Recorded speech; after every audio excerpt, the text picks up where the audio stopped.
15 месяцев 2023 года было зарегистрировано 54 преступления.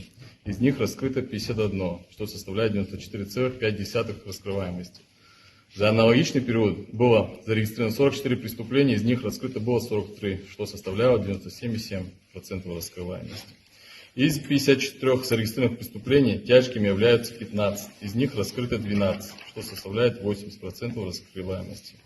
Аналогичный период было тяжких 11, из них было раскрыто 10. Это 22 год имеется в виду. Следственной группой и группой дознания УВД по Гурупскому району в суд направлено 21 уголовное дело. Службой МОП было проведено 158 профмероприятий, исполнено отдельных поручений 320, обеспечено судебных процессов 220, составлено административных протоколов 101.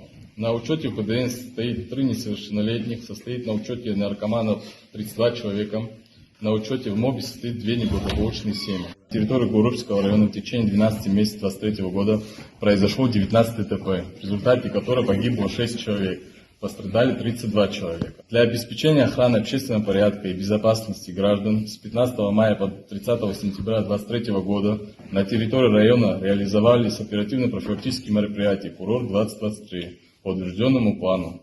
За отчетный период в отношении отдыхающих было совершено одно преступление.